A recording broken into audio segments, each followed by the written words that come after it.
So I'd like to welcome you all this morning to the webinar. Thank you all for taking the time out to make it this morning. We'll start with myself. My name is Richard Spivey. I'm the Test Development Researcher for the Assessment Research Group in London.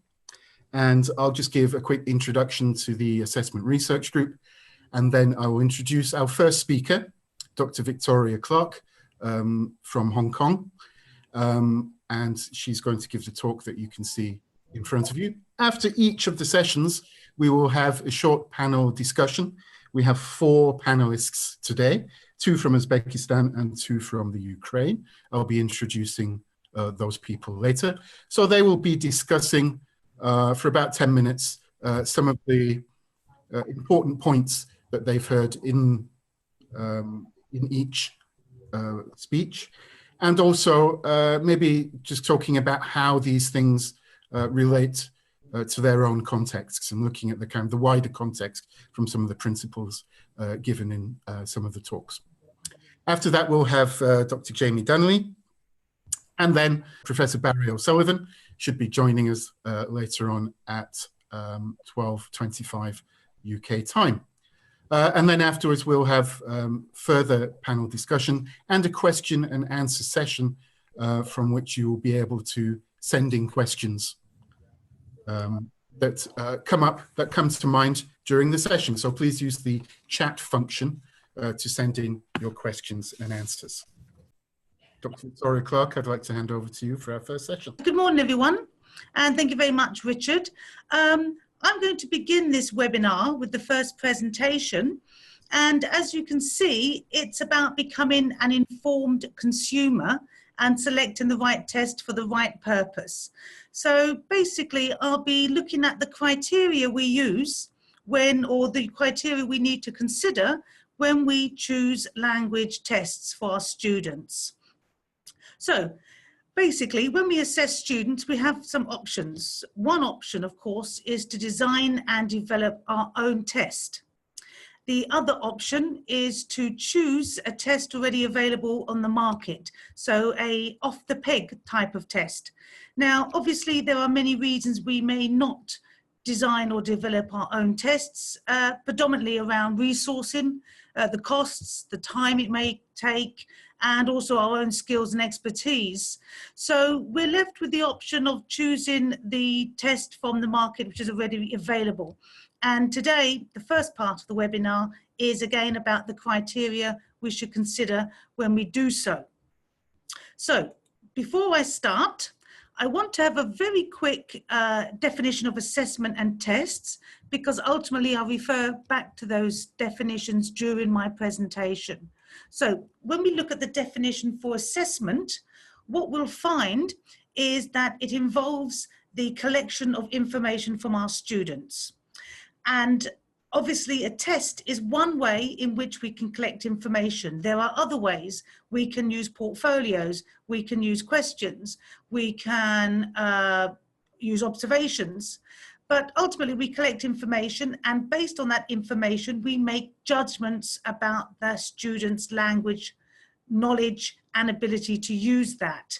The definition of a test is similar because, as I've just mentioned, a test is a form of assessment.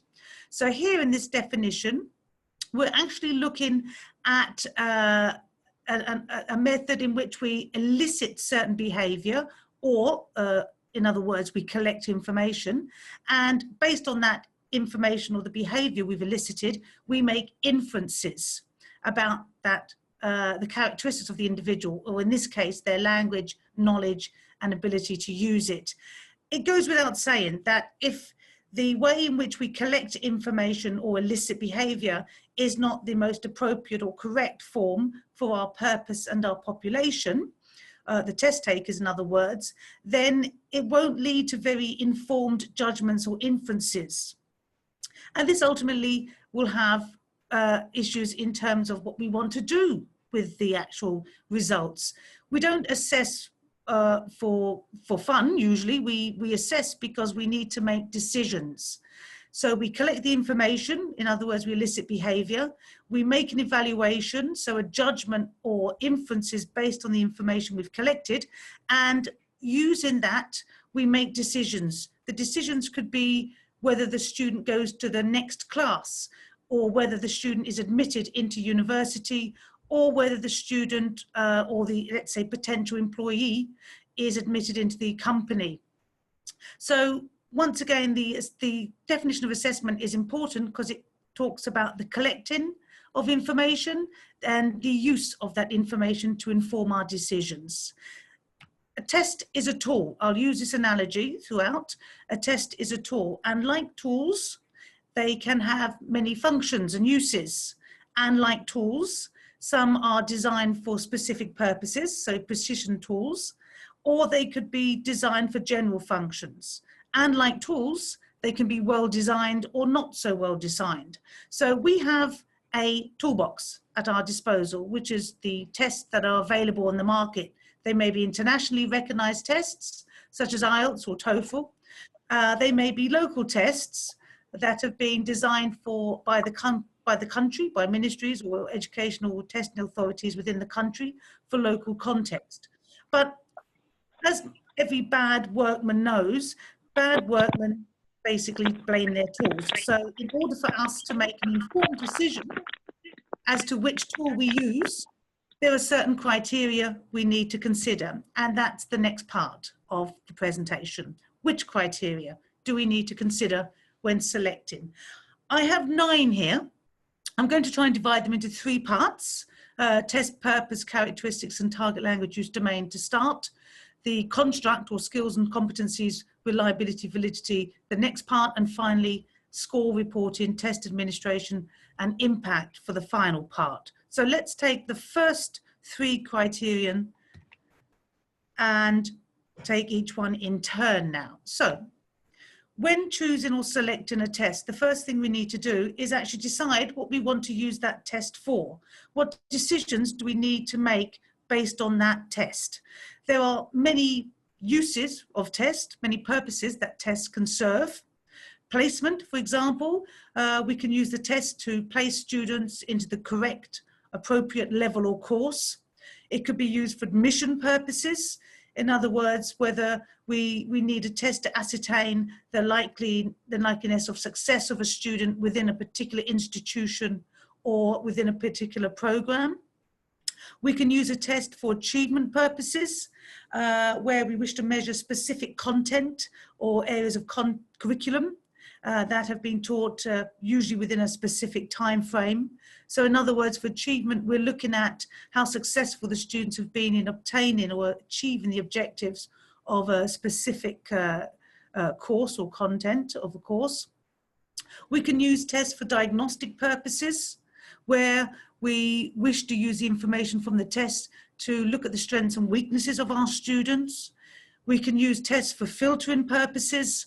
For example, an employer may wish to only take potential employees of a particular proficiency level in English, or only the top 10 applicants will be interviewed.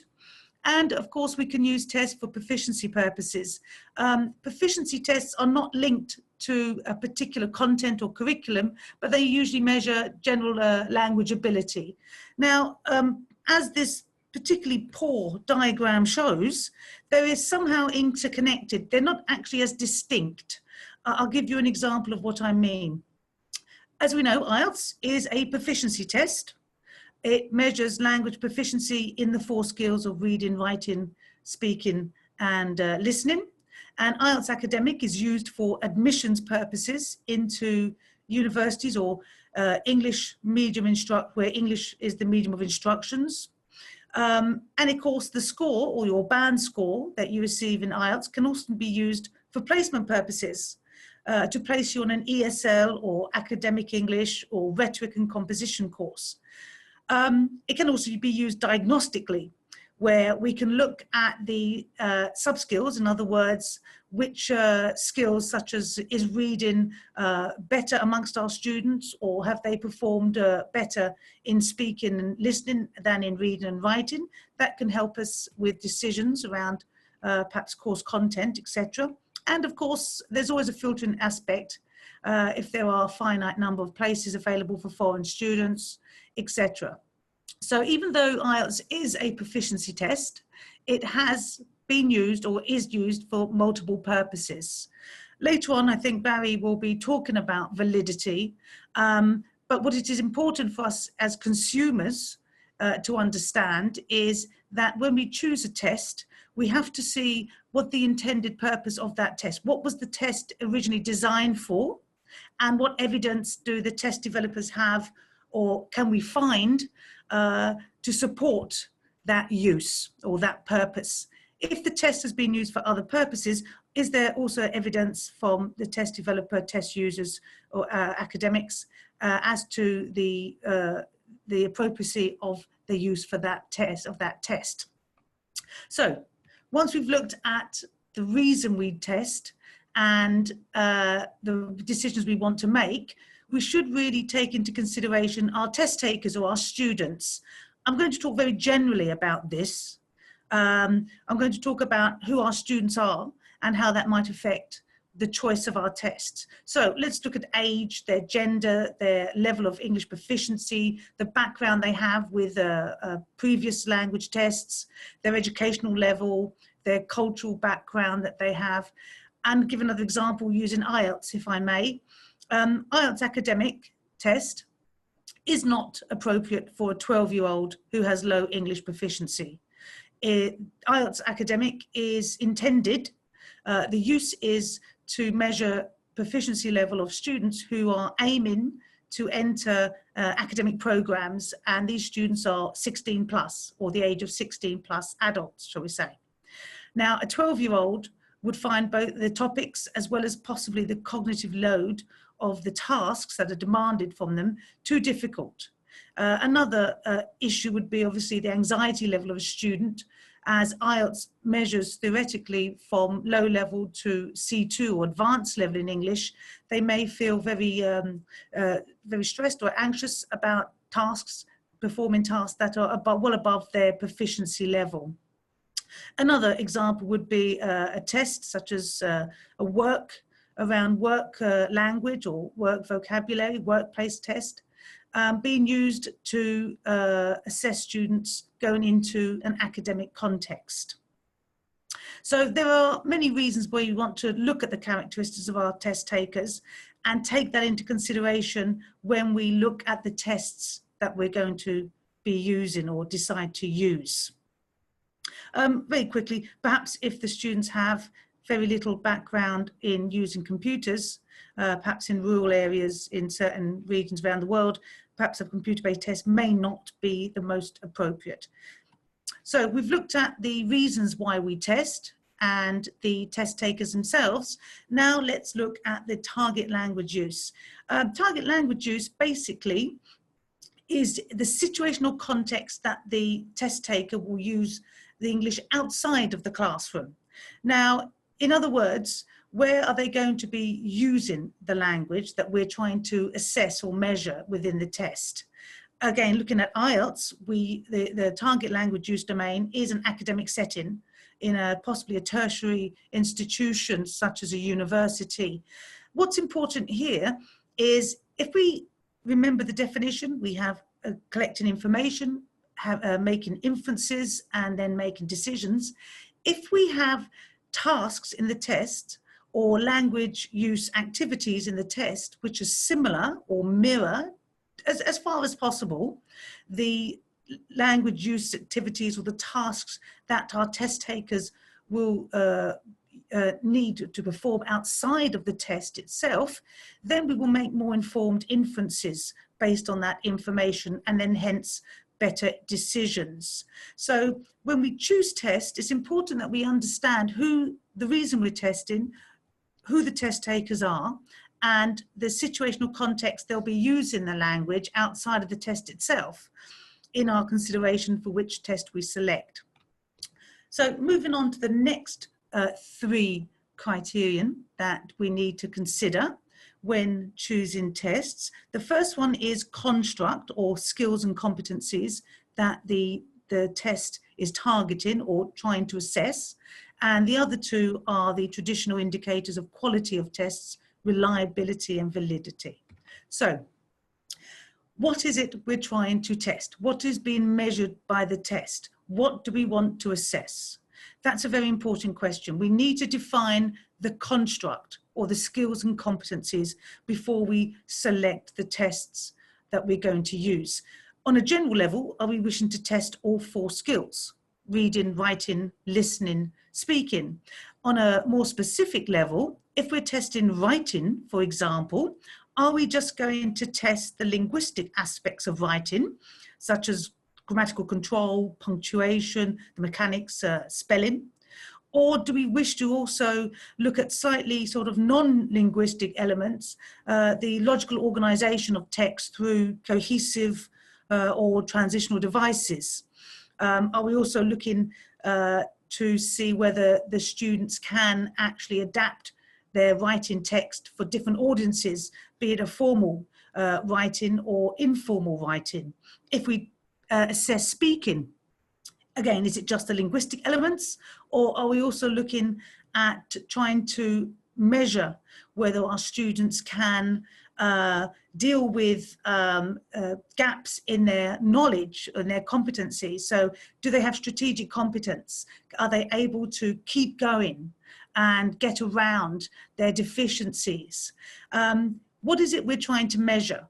We need to define that very clearly, and then look at the test that we wish to choose and see if that test actually is assessing that construct that we wish to be included, so the skills and competencies.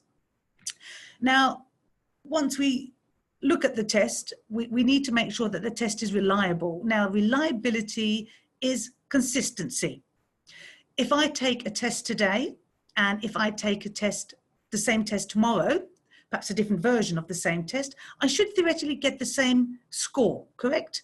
I may do a little bit better because I may be more confident because I've done the test before and know what is expected of me.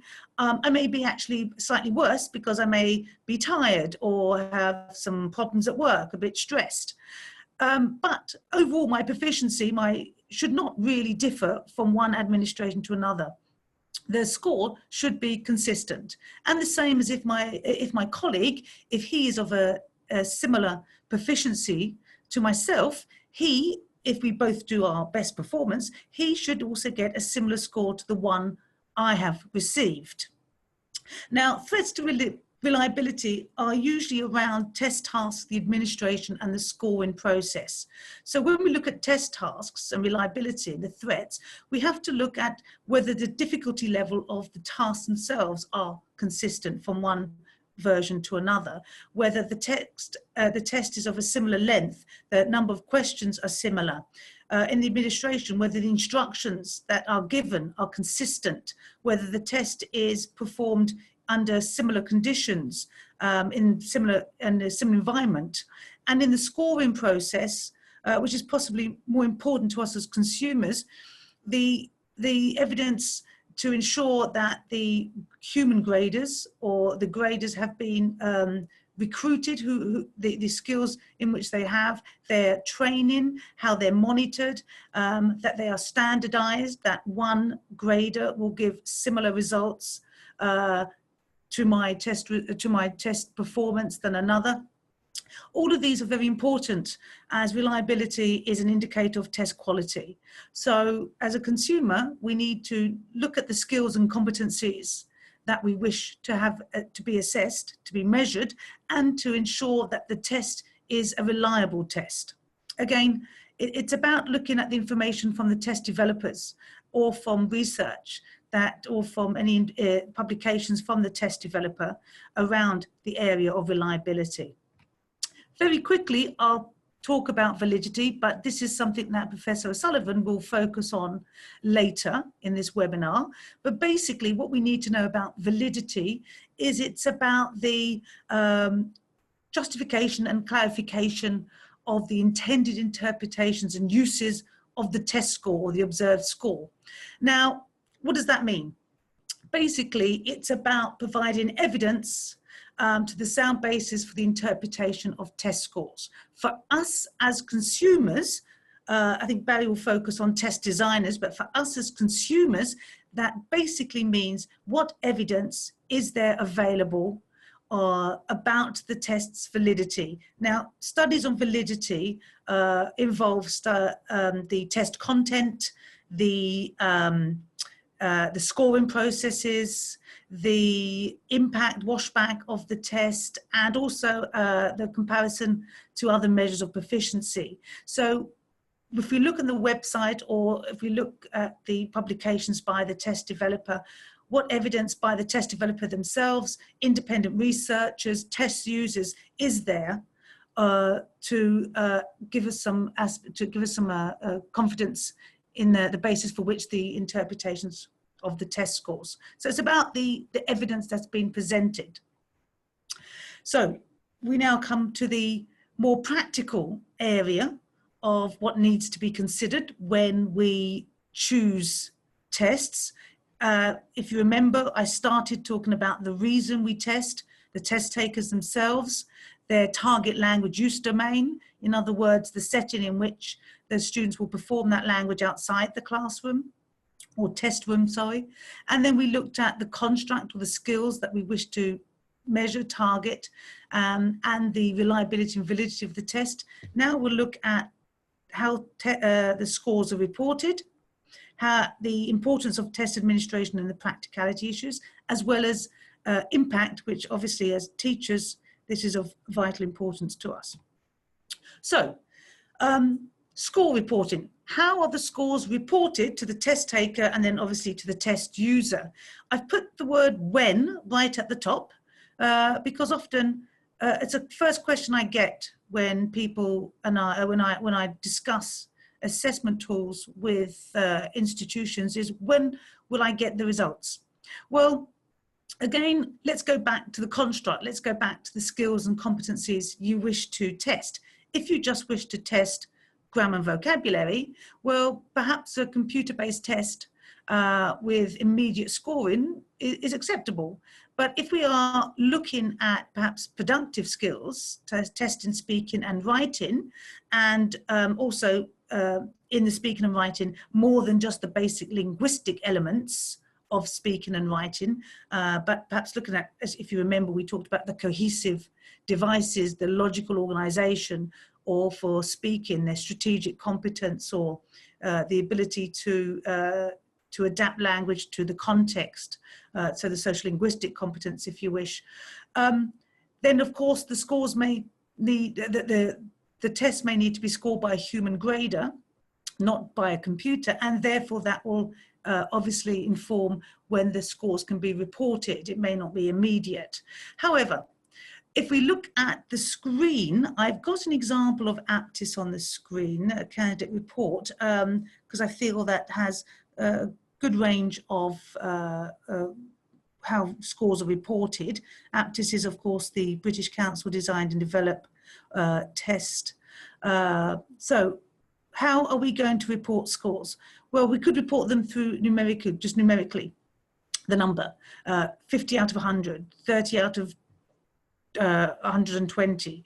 We could offer a CFR level, for example, B2 for reading, or C for overall proficiency, or a band score, for example, with IELTS.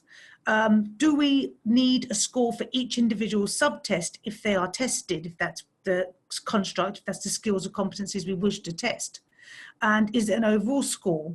And if we have a score, is there any assistance to interpret that score?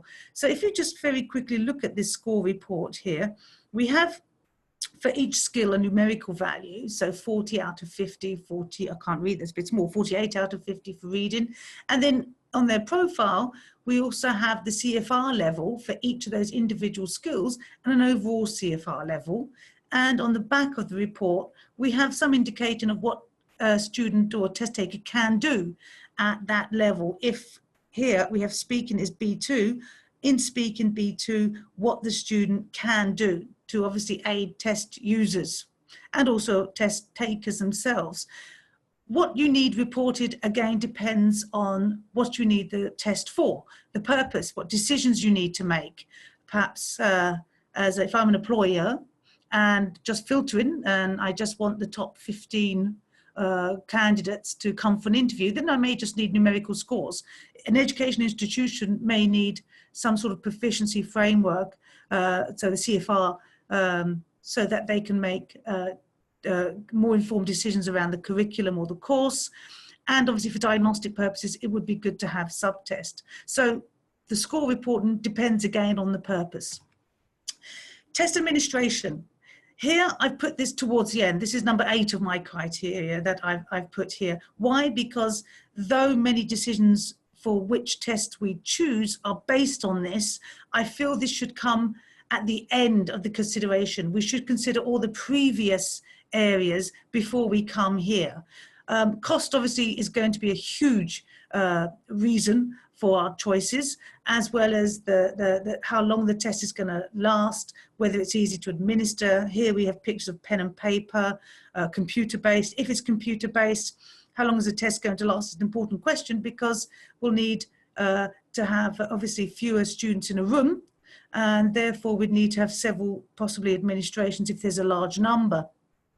How many versions are there? Do we have tests taken every week, and therefore we need a large item bank or parallel equated versions, so that the test takers don't share what they have and those come in later have an advantage? And what options are there for preparation and test practice for our students? All of these are very important, but again, I feel that we should really have considered all the other areas before we come to this slide, before we come to this criterion. And as ultimately, I think many of us make decisions of tests predominantly on this area. Perhaps a quick test, easy to administer and cheap, may not in any way reflect your target language use domain or the skills and competencies that you wish to be targeting. And therefore, again, incorrect information collected, inappropriate, therefore uninformed inferences and poor decisions. And finally, in the last minute, impact. Does the test have a positive impact on our students? Are they motivated, keen to learn more? Does it have a positive influence on our teaching practices? Do we teach to the test, which is obviously a negative, or do we teach to the construct? In other words, do we teach the skills and competencies underlying the test to help students in their performance of the test? And obviously, if we teach the test, then obviously that limits our methodology we use, and the curriculum, the materials we use, etc. So we want the test to have a very positive washback on the teaching and learning, and not obviously a negative one. So here I show you the 9 criteria again. And before we look at number 8, I would like us to consider the reasons we're testing, the test takers themselves, where the actual language will be used outside of the classroom, the activities, the tasks they'll be using, the constructs, what we wish to measure, what we wish to assess, how reliable and valid a test is, how the scores are reported, and the impact that that will have on our teaching and learning. And in conclusion, a test, there is no such thing really as the best test. There's a test which is fit for our purposes. And the closer, and once we've considered all these options, then we will be well informed as to whether the test is fit for the purpose and for the population or our test takers. So that's the end of my section. And again, just to recap, there are many areas that we need to consider before selecting a test. And though perhaps there are the practicality areas that inform a lot of our decisions, it is important that we take into consideration all the others. So thank you very much for your attention. And I believe we now go to a panel for questions and answers. Yes, indeed we do. Thanks a lot, Vicky, for that. That was great. Please, just to everybody out there, we've got over 200 people out there attending at the moment. So if you do have any questions, please make a note of them, and then you can ask them at the end of the webinar when we have our question and answer session. We're going to have a quick discussion now invite panelists. So I'd like to introduce them if they are all online. I hope so. And forgive me for my pronunciation if I mangle your name. Saida Irkasheva from Uzbekistan is our first panelist. She's a teacher trainer and curriculum and materials development team coordinator. She works in several national educational reform projects, including preset, exit tests in higher education reform, English for academics and English for teachers. Welcome, Saida. Our second panelist is Dr. Alexander Tomchakovsky from Ukraine. He's an associate professor at the Department of Romance and Germanic Philology at Odessa, Mechnikov National University. And he is interested in areas of lexicography, applied linguistics, language assessment, and teacher development. So pleased to have you with us, Dr. Alexander. Yeah.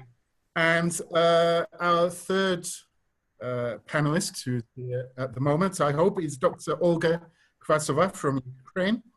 She is the associate professor at the Institute of Philology at Taras Shevchenko National University of Kiev, and her research interests lie in language testing and assessment, cross-cultural communication, and assessing English for academic purposes.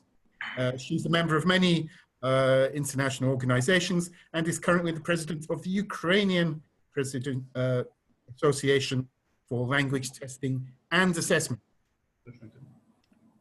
Welcome to you all. First, I'd just like to ask you perhaps for some general comments related to Dr. Clark's talk this morning and how you might feel that some of these points relate to your own fields and relate to your own context. Would any volunteers to begin? Hi. Hi. Hi, can you hear me? I'm Erkin, actually. We are sharing with Saida computer. Sorry. So is that Erkin? Yeah, that's right. Ah, we are sharing a computer with Saida. Sorry, I didn't know that you were online. Erkin Muhamedov from Uzbekistan. He is currently the head of the Global English Department at Westminster International University in Tashkent, Uzbekistan. And he's also an item writer for the listening part of the exit test in Uzbekistan. Welcome. Pleased to see that you're here. Thank you, Richard. I think all the information given by Mrs. Clark, Miss Clark, is very important. And when we are writing our, when we are preparing the exit test in Uzbekistan, so let me briefly tell something about exit test. So exit test is test for to assess pre-service teachers level of English. So when they graduate from the university, they should achieve a C1 level. I know that it's maybe over-ambitious, but we are trying to kind of do our best so that students achieve this level. I mean, the teachers doing their best to prepare students for that level. Exit test, when we prepare exit test, we try to follow all the 9 criteria given above by Ms. Clark. They are all important, starting from validity, reliability, practicality. All of them are really important. If you miss one of them, I'm sure that a test will not be valid at all. So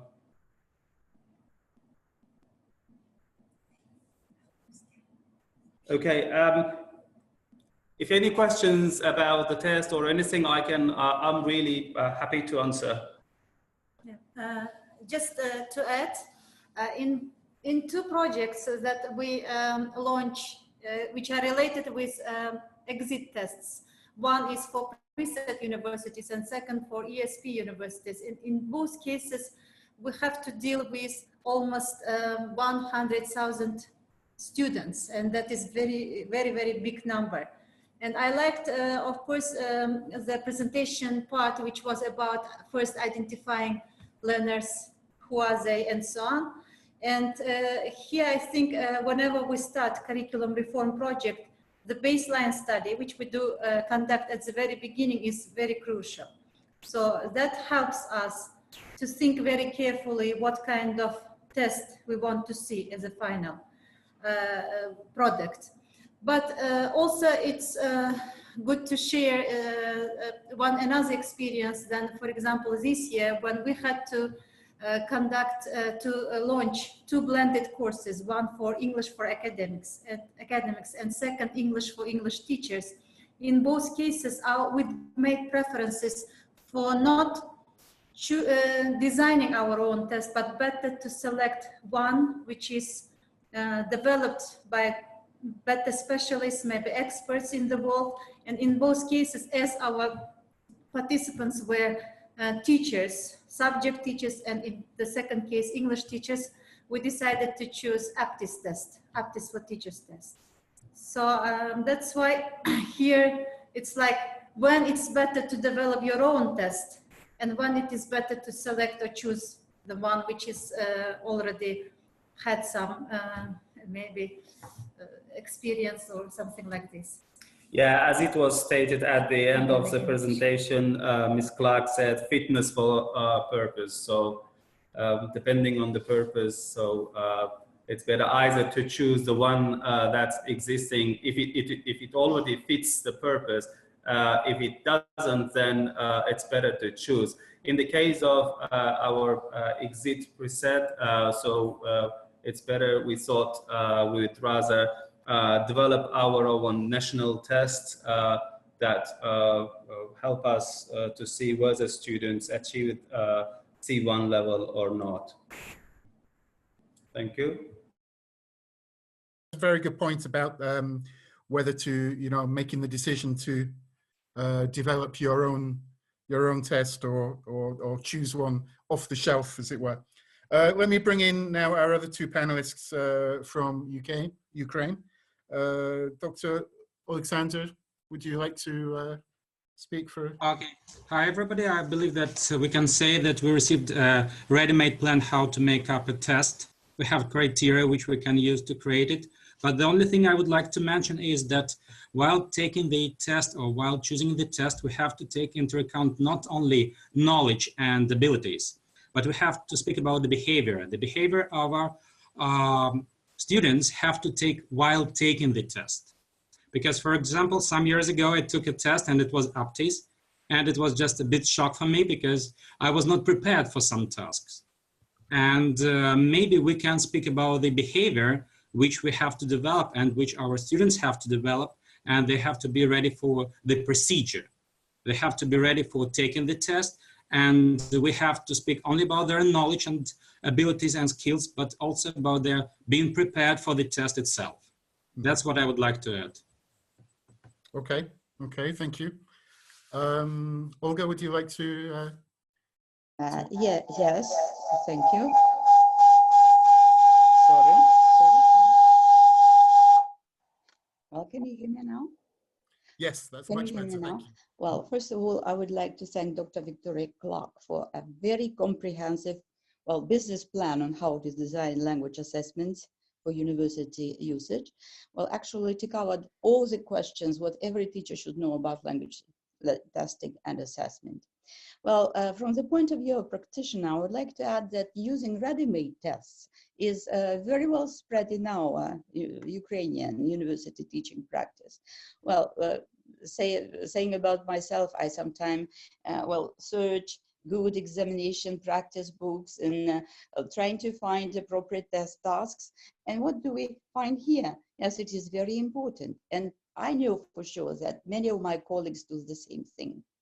Well, we mostly refer, just look at the content area, be it just a topic area about, food, traveling, whatever, or grammar things. We pick up the test tasks that we find appropriate and we compile them, trying to modify them into, for example, a modular test paper, midterm or end of year term module test paper.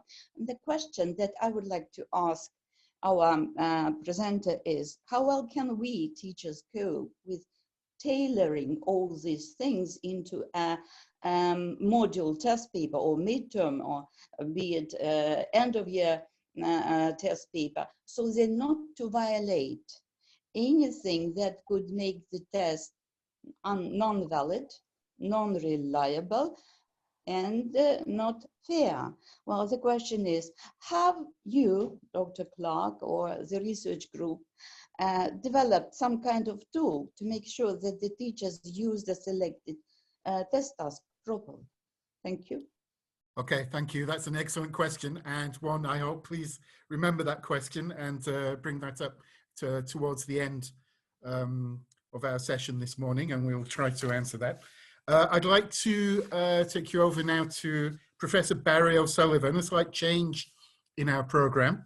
Professor O'Sullivan has to get on a plane quite soon, so we have to squeeze him in now. Barry, if you are ready. Professor Barry O'Sullivan, he's the head of the Assessment Research and Development team at the British Council and creator of APTIS. He has many publications, over 100 publications, hundreds of conference presentations as well around the world. He is the president of the United Kingdom Association for Language Testing and Assessment, UKALTA. He was recently awarded a fellowship of the Academy of Social Sciences. He has a wide level of experience in all areas of test development and test validation. So I'd like to hand you over, if you're there, Barry, for your talk now. So I'm going to keep this relatively short. And I hope I don't overload people, but what I'm trying to talk about today is validity, the concept, the theoretical concept behind it, and actually the theoretical concept behind all of the work that we do at the British Council in Assessment. My own perspective on validity is that we should try not to make validity sound so complicated and so difficult and so complex that it just frightens people off. What we have to try to do is to bring people into the validity and validation discussion. And we do that by going, as I would say, back to basics, which is a very simplified, shall we say, way, and that's the next slide, Jamie, a way of looking at the area of validity. And essentially I base it all around a triangle. And when we think about it, and this goes back to what Vicky was saying earlier, we basically have three corners to the triangle. And sitting on the top has got to be the learner or the test taker. Everything has got to revolve around that individual, because that's the person we want to talk about. That's the person who we want to make decisions about. We then have the task or the task system, which is how we gather the information to make the decision about the person. And finally, we have a scoring system where we convert our thoughts about that person into a system that other people can understand. Now, that can be related to the CEFR. It can be a national examination system. It can be a university scoring system. It can be a class scoring system. Any one of those things. So basically, that's what I want you to keep in your mind for the day, is a triangle. And if we get that triangle right, and if we get the links between those triangles right, we have a test. Again, it goes very much back to what Vicky was saying earlier. If we get any of these things wrong, we don't have. The difficulty, I was going to say we don't have a test. The problem is we still have a test, but it's not meaningful. So it's like the old adage about statistics. You put rubbish in, you get rubbish out, or garbage in, garbage out. So we'll move on to the next slide, where we'll start to think a little bit about the learner or the test taker. You want to move on, Jamie? Yep, I've got the assessment system, the learner up now. Right. In the next slide, when we think about the learner, what we try to do is we try to think about the learner from a number of different perspectives. And these perspectives are essentially related to two aspects of the learner. One is what I would call the characteristics model, and that is the personal characteristics of the learner. And these will be typically physical, things like age or gender or physical state, if they have a disability, if they don't have a disability, for example. If they have a cold, we have to think about all of these things. The psychological, we have to think about motivation, concentration, etc. How much can we test? How long can tests be? And the contents of tests, can they be motivating in themselves? And obviously, these are only a few. There are lots more psychological. And the final one is experiential. And one of the comments from the panel refers back to this. So when we look at a student's behavior in a test, if it's a computer-driven test, like APTIS, for example, we have to think about their experience in performing a test like that. Because if they're brand new to it, they're likely to struggle.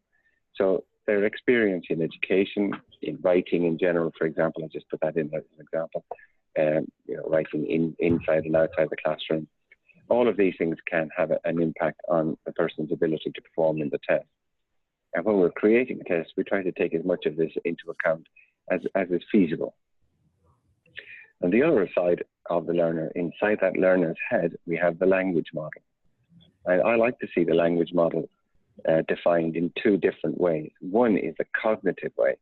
And if we're thinking about writing, for example, we might think of the writing process, the structure, how language is used, the editing process. So we think of the cognitive process of writing. But at the same time, we have to think of the social process of writing, because writing is a social activity in the same way that speaking is, and to a lesser extent, listening and speaking. But they're all social to one extent or another. So particularly in the productive skills, we really need to think carefully about the social side. Who is the person speaking to? Who is the person writing to? Over about 22 or 3 years ago, I did a project with Don Porter looking at how students approach a writing task on the same topic, but through different people. And it was really interesting to find that they changed their vocabulary, they changed their grammar, they changed their orthography, they changed everything when they were writing to different types of people who were significantly younger, significantly older, and about the same age. So we know that these things, that there is a strong social element to the way we design our tasks. And in fact, that experiment was the thing that probably led on to my thinking on the socio-cognitive approach to assessment that drives APTIS. So that's one side of the triangle, the learner, and that's the starting point. If we don't start there, we're not going to get anything else right. We're going to be chasing ourselves for the rest of the project to create a test. And remember, this doesn't just mean a large-scale test like an APTIS. This could be a classroom test, whereas the teacher will have a lot of this information, will know the students will understand that quite clearly, and won't have to necessarily write a lot of this thing down. Whereas the larger scale test developer will need to do some research to understand all of these things and the impact of them. The next thing I'd like to talk about then is the assessment system itself, or the task as I called it earlier. In the task, we also have a language model, because if you don't have the same language model that you think you are testing the person for driving on your test, you don't have a test. It's completely meaningless. So you need to have that same explicitly described and defined language model. That's the red box, that's critical. But the other two, as again we heard about from Vicky, the parameters element, we have a performance model where we have various criteria such as the length of writing, for example, or speaking, the time taken overall, the planning time. Do they know the scoring criteria in advance? Like if I'm doing a piece of writing and I know you're going to focus on content over language, well, then I'm not going to focus too much on my language. I'll make sure my content is good. So I need to know how it's going to be scored before I do it. I also need to know if there is time for editing, proofing, etc. And critically, I need to know about my audience and the reader if it's writing. The third element to it is the administration model. And again, as Vicky pointed out quite accurately, if we don't get the administration of the test right, if it's not secure, if we don't have an appropriate physical layout, if it's not uniform for all of the people taking the test, well, then it's not going to be a fair test. So it's not going to be a test that will allow us to be, as a guy called Wilson back in the 1960s called it, efficient. I really liked that idea when I came across it. Efficient means that it's all of these things rolled into one. It's reliable, it's valid, it's fair, it's meaningful, it's the whole thing.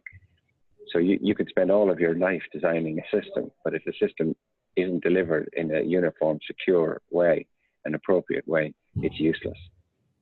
And it's amazing how many people forget about that. The final part of the approach that I'll talk about is the scoring system, the assessment system. And that drives on how we turn that performance into a score.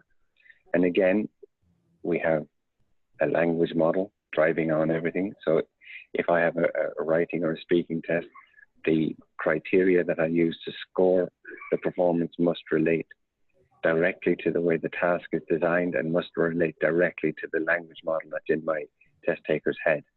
That's the link between all of these elements. Those are the corners, really, when you think about it. Those are the corners of the triangle.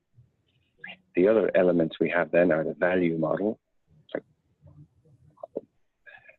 Are those scores meaningful?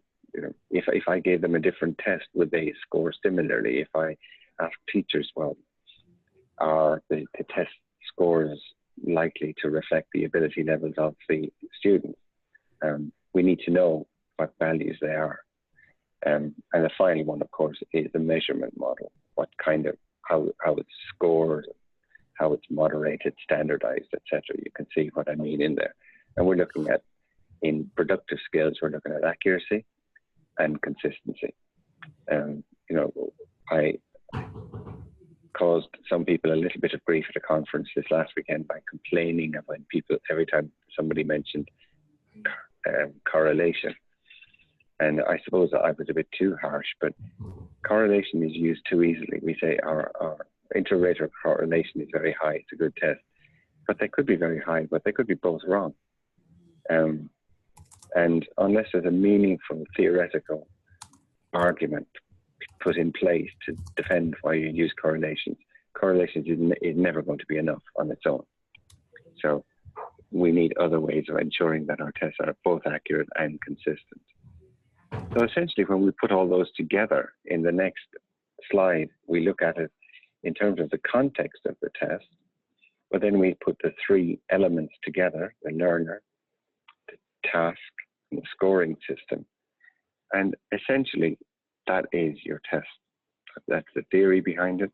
And it also joins theory to practice by, if you follow all of these, and if you do all of the things that are related, and if all of these learner, task, and scoring are linked properly through, ideally, the language model, then your test is likely to work. When we think about the context, then, we can think about the context in two ways, really. We think about it as the key stakeholders, and I always consider the person who develops the test is a stakeholder. The students, the parents, the center, facility, institution. In this case, it might be an engineering community if it's a test of English for engineers, for example. So we define the context by understanding clearly the key stakeholders. And we also define it by understanding what decisions would be the test would be used to make or support. And understanding those two, understanding what's expected, what we're trying to achieve, and also having a clear idea of the language model and understanding what language is, we can then help to define the construct. So the language itself isn't enough. Just understanding what you're trying to test isn't enough. You need to know, well, what are you going to say and what is the impact of what you're going to say for these people, the key stakeholders? What's the context of the test? What decisions will the test be used to make? So altogether, again, this goes back to a slightly more theoretical version of what Vicky was talking about earlier. And essentially all of this put together combines to what we call the socio-cognitive model. And that's the model that appears on this slide that gives us an overview of all the potential stakeholders. Obviously, we could never take all of these people into account.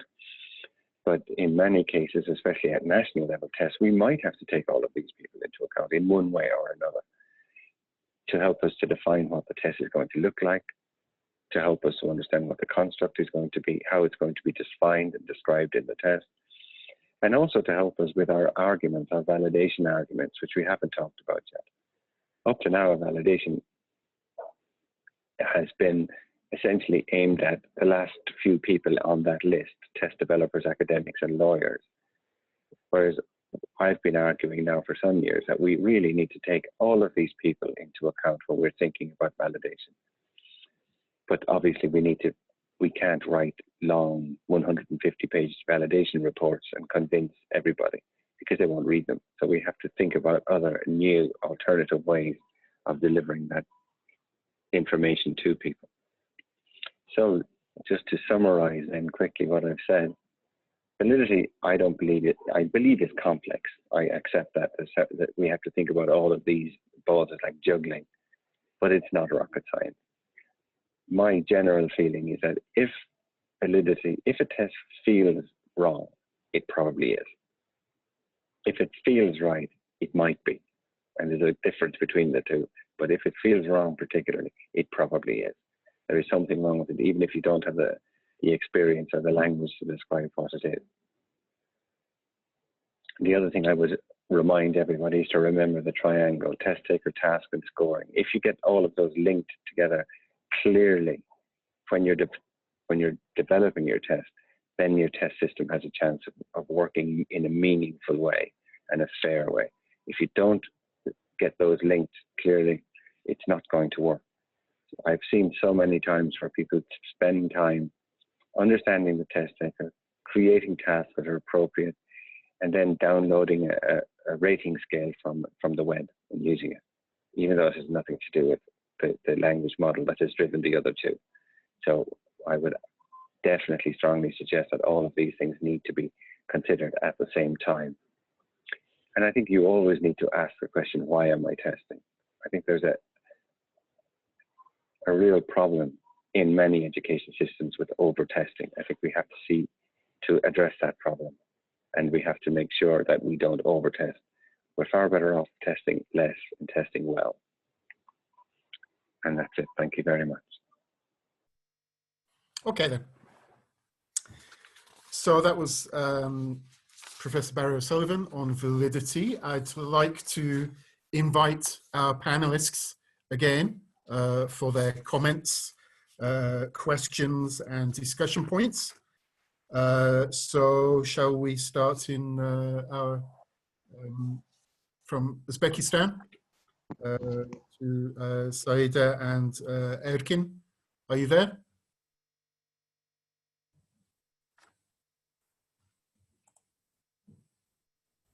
Could you unmute yourselves, Saida and Erkin? That's great. Excellent. Thank you very much. Very good presentation and a lot of food for thought. So while listening to this presentation, I begin to think about our project teams, about their problems. And here I would like to raise two problems which we face at the moment, as we as a project team who is working on two test development projects. So one is that validation is all about integration and use of scores in a test. And here the biggest problem is that even though from 2013 we aligned our exit levels to different CFR levels, we still keep the scoring policy. So, and here we face one problem, like how we should match our levels, which we put in our score, in our tests, especially also sub-levels, how we should align them with the score, which are officially accepted. Another problem which I see here is that there was a very good point about defining context by identifying key stakeholders. And even though in our baseline studies we involved employers and we had many interviews with them about what they expect, what performance, job performance they expect from our graduates, we still, year by year, we begin to raise some other questions. For example, the last issue which was raised among the team, project team members was that is letter writing still in high priority or not? Because here some people say that this is not something which our employers expect from our graduates. Others think that it's something we need to keep. So, and we understand that even though we are still at the development stage, even after 1-2 years, we still are questioning many things. And we understand that developing tests and criteria is not a task of 1 year or 2 years. And after this presentation, I even begin to have more thoughts in my mind, like more worries, panics. That's what I have, that's what I feel. No, please don't panic. Don't panic. But it's a good point. We need to keep thinking about these things and always questioning them. And it's not, it's a process, not an event, as they say. So yeah, test development is a long process. Erkin, do you have anything that you'd like to add to that? Yeah, yeah. One of the things really important is, as Saida earlier mentioned, is to identify the cut scores. For example, if the test has like 30 questions, right? What does this mean? Like like 25, what does 25 correct answer mean, right? So identifying the cut scores is really important, and this is one of the questions now we are actually thinking about, because yeah, all the standards in Uzbekistan, I mean English language learning and teaching standards in Uzbekistan align it to CFR, but now we are developing the test that should be identifying the C1 level, but the problem is how to find this, how to identify the cut scores. No, that's a good point, and one I hope that maybe Jamie Dunley is going to be touching upon when he talks about the CFR in the next talk. So that's an interesting point there. Could we invite our other panelists in as well? Dr. Alexander, would you like to? Thank you for the presentation. I believe that on the one hand, we have a very clear scheme here. We have the learner, the task, and the scoring. And I believe that everybody knows it. We have the word, the meaning, and the notion. And on the other hand, we have so many key stakeholders. So that's why when we ask ourselves, why am I tested? I'm not sure that it's so easy to answer, because we have so many stakeholders that it doesn't really depend on us sometimes. So that's what I want to say. Yeah, that's true. That's true. We sometimes forget that there are so many stakeholders involved in our tests, and some of them don't have a real voice to tell us things. So we have to consider their interests as well. Okay, thank you. Olga Krasova, would you like to comment? Yes, I'm here. Is everything okay with the sound now? Well, I would like to thank Professor O'Sullivan for his enlightening presentation on such an arcane field as validation, test validation is, but I will send my appeal to him on his way to China. Well, now I would like to share my own experience, the experience of Ukrainian university teachers. Because so far we have been working in the area of classroom-based assessment, preparing summative assessments. And of course, in terms of summative assessment, test validity is of primary importance. So an attempt to train teachers, Ukrainian university teachers, to construct and validate reading test tasks for classroom-based purposes has been attempted, has been made by me. And well, actually, I would like to thank all my colleagues who participated in this research. You can also find the findings of the research by Dina Sagari, and it was published in 2014. For everyone, you're welcome to turn to a case of training university teachers in constructing and validating reading tests. I have conducted. The training needs, the needs for assessing which are topical for our context. I have also prepared a curriculum for teacher training of the working teachers. Well, and this curriculum consists of 6 modules. And the questions that I would like very much to ask Professor Barry O'Sullivan: when will the attention of the experts in language testing and assessment be turned towards classroom-based test constructors and administrators, so that we could be sure that our tests were really valid and reliable? Well, I hope this question will reach him. Thank you. Thank you. No, that's a very good point. I was just making a note of that so we can talk about that later on. So yes, the prioritization of classroom-based assessment. Okay. Well, these are all points that I hope we'll be able to discuss a little bit later on. So Olga, please don't forget your questions, because these are really interesting discussion points that I'd like to take up later on with our panel, or what's left of our panel at the end. So now I'd like to take us on to our next speaker. And this is Jamie Dunley, who is a senior researcher at the research group in London. Jamie works on a wide range of language test development and validation projects for the British Council. He collaborates on different projects with researchers and different organizations internationally, again working on the government national assessment reform projects that I mentioned earlier on, which is one of the areas of expertise of the assessment research group. Jamie was previously a researcher in Japan, where he had over 20 years of experience in EFL education, teaching, and assessing.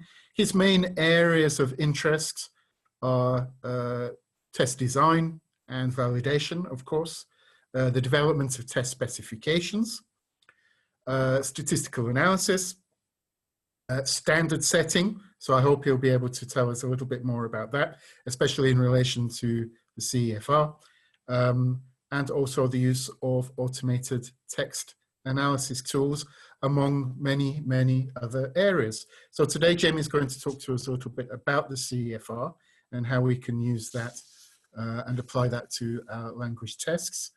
So Jamie, I'd like to hand over to you now when you're ready. Right. Are we all seeing my screen there? Yep, we can see that. Okay, good. Are these videos, can you see those videos? Is that interfering with the visibility there, or? No, that's fine. That's fine. Okay. Okay, let's start off then. So I might change tack slightly to accommodate some of those points that have been raised, although we can include that in the discussion at the end if we have time. Certainly the issue of standard setting is extremely relevant to the CFR, that is setting our cut points.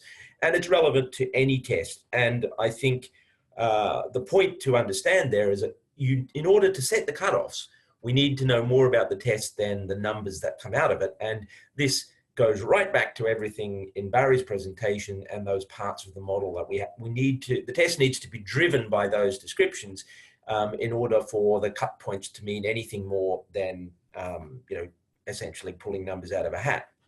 And so that's the first point. But there's a huge amount of work that's been done in this area, particularly in relation to the CFR.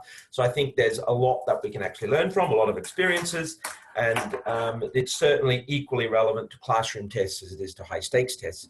And before I move on, I would I think there's a lot of common terminology that's coming through all three presentations. Right from the beginning, where Vicky was really talking about this idea of the target language use domain, which links to the language model in terms of what we understand about the language that is required. How do we test that if we don't know what kind of language is actually required in the particular usage context for the decisions we want to make? So we're going through this, and we're starting to talk about the test taker. We're talking about the test, and it's the interaction between these concepts. And then we talk about the whole assessment system around it, which supports it. But there's always this idea of looking beyond the test and seeing what it's relevant to, what it's important for.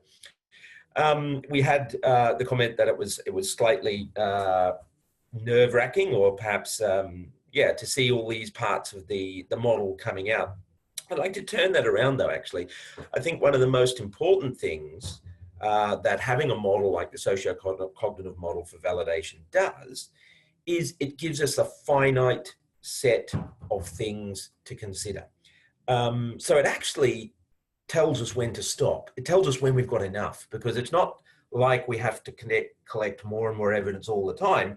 We have a finite set of characteristics from which we need to gather evidence and then evaluate those characteristics. So actually, it's a comforting thing to have a model like that, because what it tells us is you only need to do these things. There are other things you could do that might be interesting, that might inform the test, and if you have the funding and availability, then why not?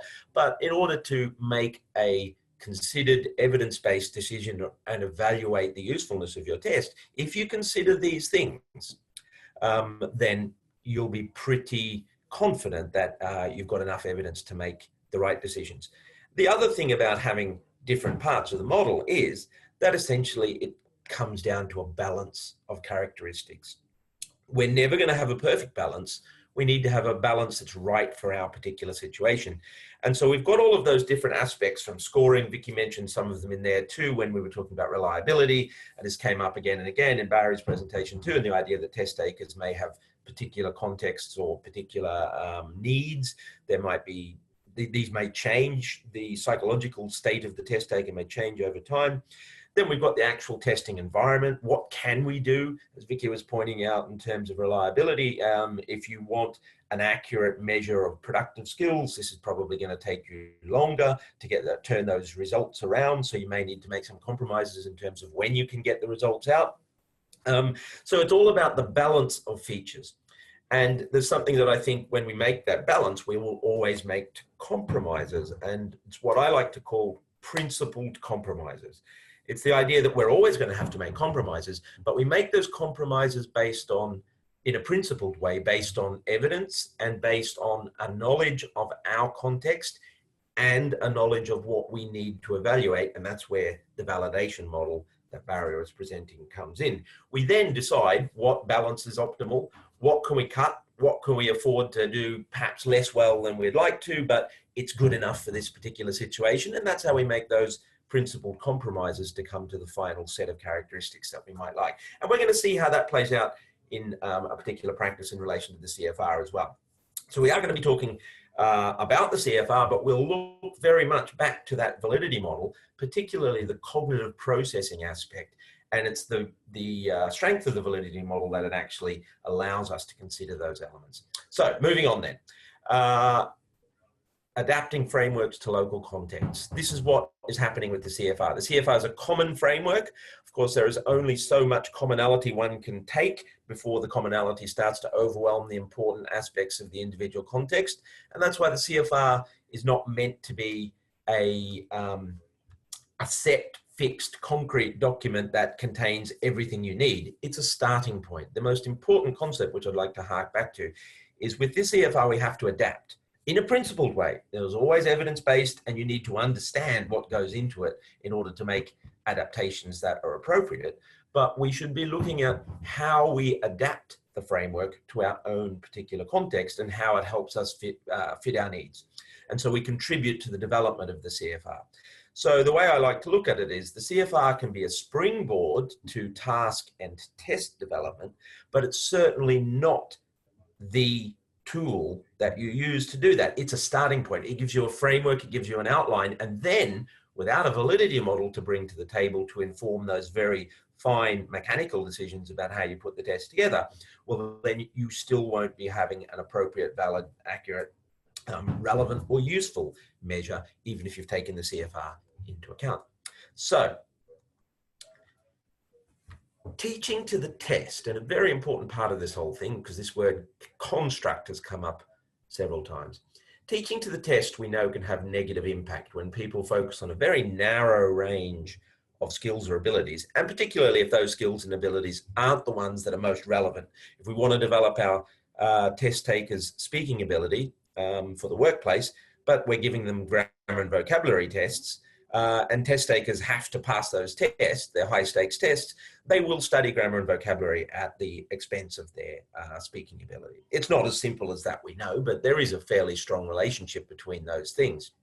So teaching to the test can have negative impact. However, if a test is well designed and includes those things that Barry was trying to describe in the validity model, which all together wrapped up nice and snugly become the construct, if we teach to the construct, then practicing for the test is not a bad thing. It's a good thing. It's going to help and develop the abilities that we actually require, providing we understand what the construct is.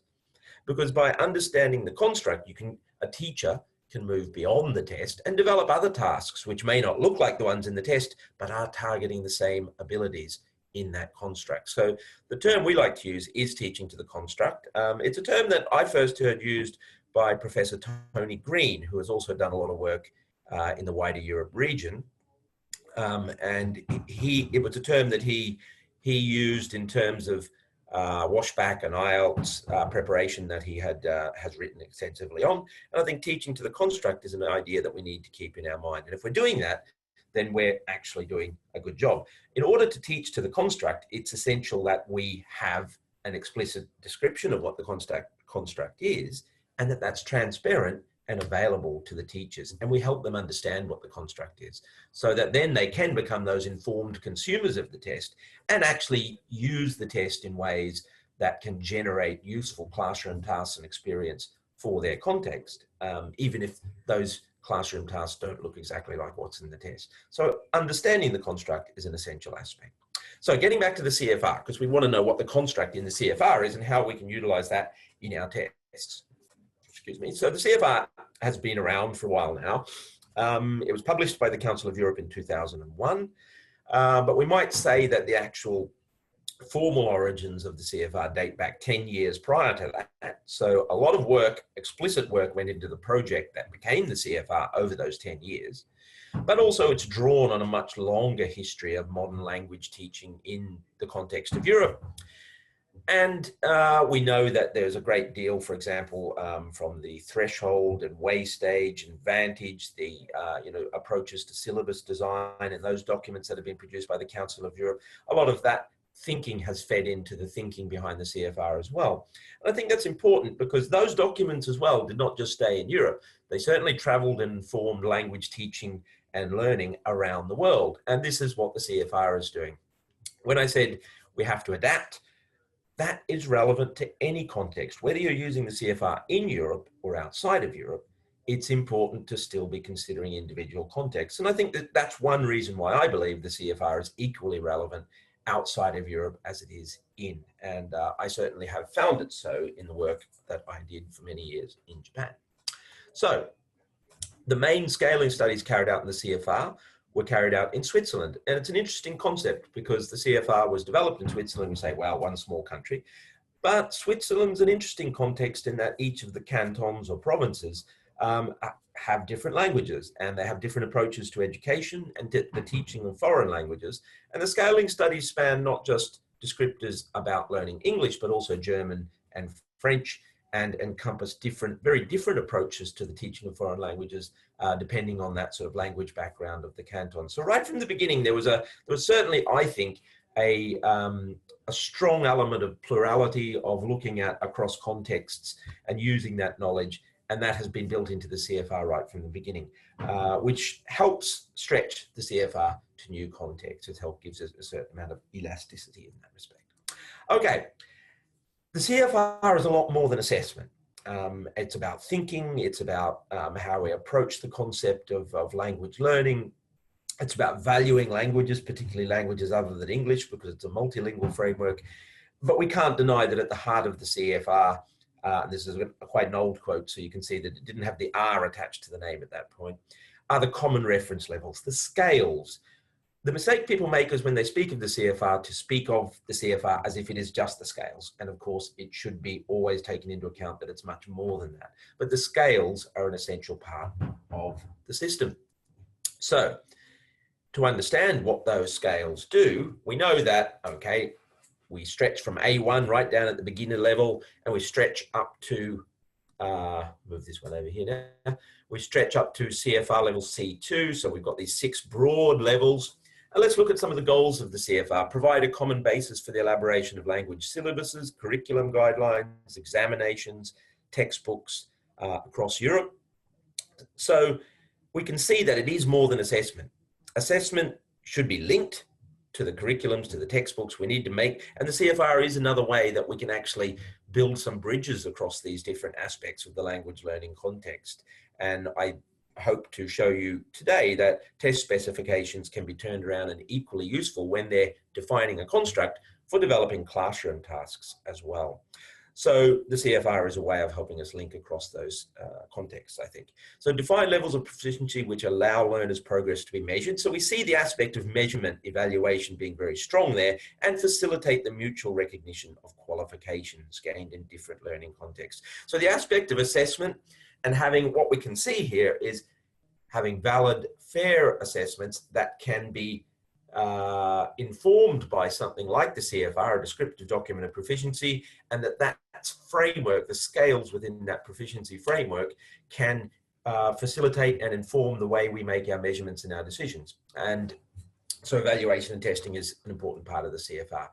And we can understand the contribution it's made over the last 16 years when we go to something like this. This is a table now. I want to put 100 caveats to this table to be very careful. These are relationships to the CFR that have been self-reported. So I'm not suggesting they're valid or not valid. You would need to go to the literature by each one of these test developers to evaluate how much work they have done into their linking and whether their linking actually makes sense. So I'm just showing you that if we presume that there is some evidence for the basis of these decisions, and each of these organizations has published information on the way their tests are linking. So we can say that, yes, there is some evidence basis to how they link their tests to the CFR. And right over the right there, we see there's some examples from Taiwan and Japan. Japan is where I worked, and that is the test that I worked on, A10. Now, we see IELTS, we see Cambridge, we see TOEFL. And each of these tests is reporting scores in a very different way. And essentially, they mean nothing on their own. IELTS 7 means absolutely nothing. It's a number. It needs to be informed by a description of what that means in practice. And we can see what the CFR has contributed to us when we take it away. And we're back to a very mixed situation where everything is described individually in a particularly idiosyncratic way, and we don't really know what they mean on their own, let alone in relation to each other. And when we bring the CFR back, for all its imperfections, and it has many, we can see that we start to have that commonality that was behind the original goals to drive those goals. And so this is how the CFR has made a major contribution, I feel, to helping us speak a common language and be able to discuss language learning with some commonality in terms of proficiency levels. Although with the caveat that we always need to be aware that the framework can't be stretched forever. It does break at some points, and that's just the way it is. You need to then be very specific and look at your own situation and explain your own situation in terms of what the CFR hasn't provided for you. Okay.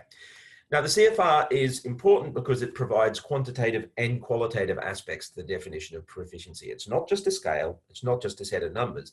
There's a strong description in there of what those levels mean in practice. And that is how it informs our understanding of what the levels mean. And here's where we get back to having an understanding of the language model. We have an understanding and a validity model to help us flesh out what the CFR doesn't give us, and understand what the test is trying to do, what it's trying to measure, beyond just saying it's valid, it's reliable.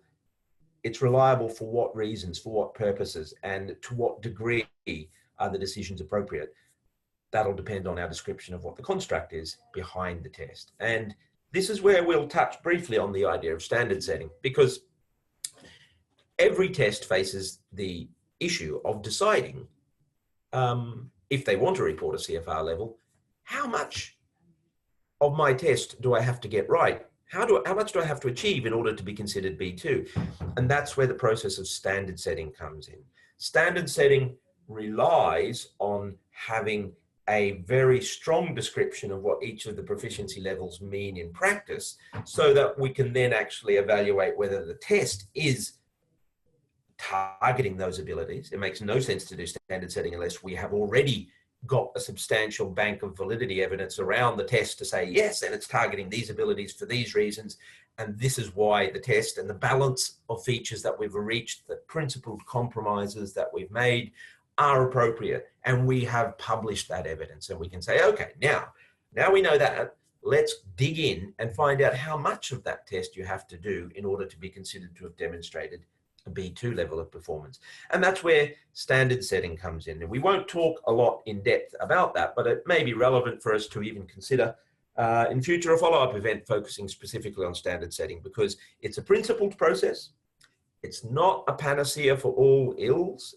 Standard setting itself is judgmental, involves human error, but it's a way of providing an explicit, transparent, and coherent methodology to help you set the cutoffs that are appropriate, but also to gather the evidence to demonstrate to stakeholders that the cutoffs you've set are appropriate. Standard setting originated in the United States, really, with large-scale testing and the very litigious legal nature of the United States, meaning that, yes, test developers have to be very careful about demonstrating why they set the cutoffs. For example, for a test for medical licensure or passing high school graduation. They have to be able to justify that. And this is why standard setting is an important process. And I think it's very much, very important to dig into the literature on that. And I think it would be worth us providing a bit more information on that area, because it's essential for using the CFR appropriately in the context of assessment. So this is where we have to get to the stage where we say, now, okay, the CFR is great. It's given us a lot. We've seen having this scale does allow us to make a little bit more sense and coherency of our context with all these tests out there and describe them with a common framework. But we always need to remember we adapt, we don't adopt, we go beyond and understand. Making principal compromises means understanding the limits of your instrument, whether it's the test or the CFR. And we already know that one of the limitations is that levels don't actually progress in very clean, fine distinctions and people just suddenly one day jump over a line in their A2. It's actually more of a continuum, and you blend into the different levels. You have more of one thing than you have of another. You might at A2 level still be thinking, you might have flashes of B1 abilities, and the test takers in your class will all have different flashes of B1 at different times because they have different interests. We get back to that test taker as being central to the validity model and understanding what's driving the test takers, both the psychological aspect, the social aspect of the test, and the cognitive model of the test. And we can see that test takers are not going to be identical. They don't all equally have the same aspects of A2 and B1. So seeing it more as a continuum and that people have more of something and less of something, and also being aware that B1 is a range. B2 is a range. You go into it when you've now got more of B1 type features than you do of other areas. You can do everything at A2, and you've now got more of B1 type features. Just over the line, just a borderline candidate. You can just do enough of B1. Maybe you can do 50% of the things in B1, which would be a kind of a rash-based explanation. But you can't do everything. You may never be able to do everything. And actually, as you move through the continuum, when you get to the you can do 80% of stuff fairly well at that B1 level. That means actually you're probably also showing enough of the features of B2 to have been considered to have moved across the line. And you move into that B2 area and you start progressing up through that range as well. So I need to crack on. Not only do we need to adapt, not just adopt, we need to know more about the CFR. The CFR is not just the global scale I showed you. That's one global scale. Very simple. It's a summary. It's shorthand. Actually, there are 54 different scales covering communicative strategies, activities, communicative language competencies. And you don't need to do everything in the CFR. You can't fit everything in the CFR. All 54 scales can't be measured in one single test. So this is why you adapt. You go in, you dig into the depth of the CFR, and you start to select and choose what aspects of reading are most relevant to your university students. Are your university students actually going to require speaking more because they might be going to work in the tourism industry? Is their highest priority making professional presentations at professional associations? There are scales for all of those things in the CFR. So you want to select what parts of the CFR are most appropriate for your context. That's one way of adapting. But we will see that there are other ways that we need to add to the CFR as well. So in order to add to the CFR, I'm going to talk about the socio-cognitive model of language test development validation, which Barry also mentioned. What is validity? It's a way of answering these questions. Does the test measure what we want it to measure? How do we find that out? Well, we think about the context, and this is the social element as well as the context of the test in terms of the features of the test system. We think of cognitive validity, the cognitive processing that test takers need to engage in real-world tasks, and are they reflected in the test? We think about the scores from the test. How do we evaluate whether they're accurate, reliable, and meaningful? And then we talk about what Barry was talking about, a values model. We talk about consequential validity. We talk about the impact of the test. We talk about how we evaluate what the impact of the test is and whether it's useful beyond just that initial experience in that test event. Initially, we're going to be focusing on these three aspects, not because the others aren't important, but because we are going to be particularly discussing cognitive validity, something that the CFR doesn't explicitly give and needs to be added if you're going to use the CFR as a springboard to test development, but actually add the aspects that you need, which are not in the CFR, in order to develop good test specs. This is a reworking of the model. You saw a slide similar to this in Barry's presentation. So the version I just showed you was an initial description of the socio-cognitive model when it first began being used by Weir and O'Sullivan.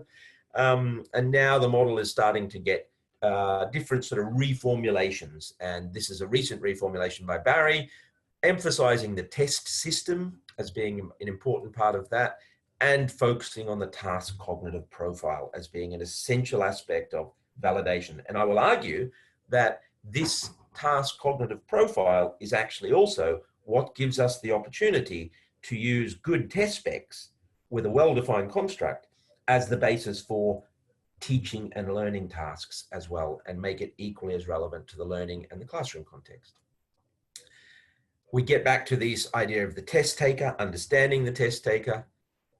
We have texts or input, so that's the actual test instrument that they're interacting with.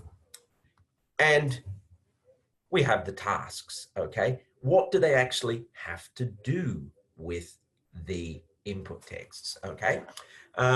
So what do we actually need them to be doing? And this is where the cognitive processing comes in. And why it's equally relevant to learning, I think, is we can take the test taker away and we can think about the learner. What does the learner have to do with language tasks? What kind of input are they need to interact with and manipulate? These features are equally useful for tests as they are for teaching and learning, although the balance of features that you may come to may be very different in the two contexts. So I'm going to look particularly at reading, because cognitive processing is an area in the CFR which is not explicitly explained in a coherent way. It's implicit, but in order to make a test, you need an explicit model. We won't talk in a lot of detail about this particular model, but you can find good references there listed on the page there for going in and reading about this reading model in depth. Now, the contribution that we have made, I think, with our test, the APTIS test and the other assessments that we develop at the British Council, is we've taken this model and we've built it into our test specifications. So we look at the top, we can see that there is different types of reading depending on the goal. You can have expeditious reading where you're reading quickly and efficiently, skimming perhaps, not taking in everything. That expeditious reading can be local, can be focused on one very small part, or it can be global across sentences, across paragraphs. We have careful reading where you're reading very carefully to understand in detail, and that also can be local or it can be global. What's really important here is the levels of processing that we have. If we look at the levels of processing, we start at the word recognition level. Very simple, single words. We move up to lexical access. We retrieve that word from our consciousness, from our memory. We start to put the words together, and here's where grammar comes into play so that we can actually start to integrate a sentence, words into a sentence, a proposition. We establish propositional meaning. We start to think about what is intended. What does it mean? It's not just about grammar. It's not just about vocabulary. It's about what it means. We start to have inferencing when we start to move beyond the single clause or sentence and link up pieces of information across the text. And that's what we call building a mental model. As we go, we don't memorize every single word. We understand concepts, propositions, and we integrate those propositions into an ongoing understanding of what is this writer trying to say. And then we create a text level representation. And for academic purposes, what is essential, but actually most large scale tests are not very good at doing, is testing intertextual representation. You have to bring in understanding of multiple texts in order to write an assignment, do a report, build your academic knowledge of your particular content area, and you have to be able to evaluate those. So what does this mean in practice? We look at it like this. Once again, it's a continuum, not like a clean line between A1 and A2, but you can see that the different parts of the model there on the right-hand side, lexical, propositional, mental model, correlate to a quantitative dimension too. It's the quantity of text that you can integrate into an understanding. So that's the quantity of text in those red boxes. As we move up from A1 through to B2 and get to C, and we have the qualitative aspect of how much of those texts you're integrating into an understanding on the right-hand side. Now, ideally, we want our test takers to move up. But in the teaching and learning context, we might turn it around.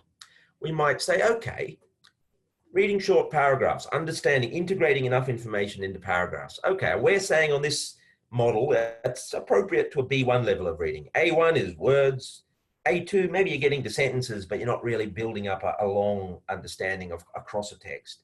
B1, you're starting to get into paragraph level reading and understanding along the text. But if I'm a teacher, I might want to introduce paragraph level reading skills at an earlier stage. By having an explicit model, as we do with our test specs, you can manipulate different aspects and you can bring higher level processes down to an appropriately lower level by adapting, for example, controlling for vocabulary, controlling for grammatical sophistication. And you can actually make the input text a little bit simpler in order to allow you to manipulate the task and do more complex processing that is more appropriate to a higher level, but you can adapt it. So this is where we make those principal compromises. It's only by understanding how all the parts of the system fit together that we can manipulate the different parts of the system to come to different outcomes. Okay, so how do we do that in a test? This is a test spec from the Aptus A1 reading task, a very low level targeting word recognition.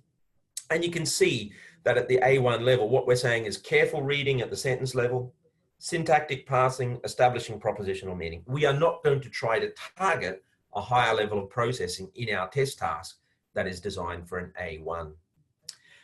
So we have our cognitive processing explicitly built in to our test specification.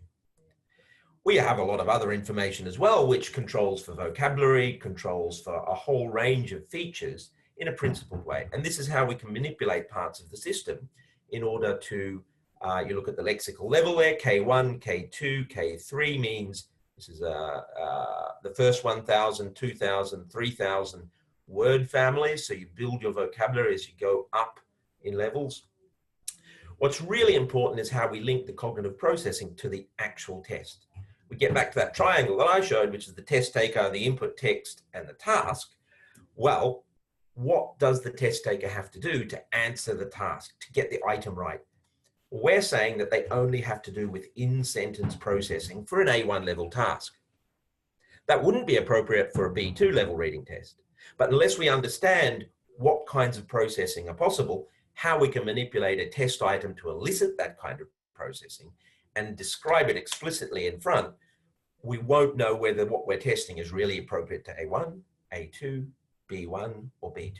Having this very simple key information feature in your test task allows you to identify whether an item may be eliciting the right processes. Quite often people make superficial judgments just looking at the input text. And they say, oh, this is a very complicated, high-level text, must be really hard. But the item might be targeting specific pieces of lexical information that are not paraphrased within one sentence and are easy to expeditiously find and answer on a multiple choice test without actually understanding or developing reading at a sophisticated B2 or C level. So understanding what the test taker has to do and describing that explicitly is a key feature of operationalizing the cognitive processing model. This is what the text looks like. You can see it is a text. We don't want to make test takers think that they only want to read at the sentence level. We want this to be relevant for the real world, so we've put it together as a text. But if you go into each item, you realize that you can read this test backwards if you want. You don't have to understand at the text level to answer each gap in each sentence. So we know it's functioning at an A1 level. That's our A1 targeting. We know we're testing an appropriate level of cognitive processing for an A1 text, but we want to make it feel real and look realistic, get back to the target language use domain that Vicky was talking about. It has to be relevant to something outside the test to be worthwhile testing. Okay, and we do the same thing for B2. Sorry, Jamie, just to say we're kind of running out of a little bit of time, so just kind I'll wrap this up right now then. I'll just show you what it means at B2. You can see we've moved cognitive processing right down now, and we actually target a higher level of reading comprehension, building a mental model. Okay, we target global reading at the B2 level. And there's all our other features that are relevant to manipulating different parts of the text.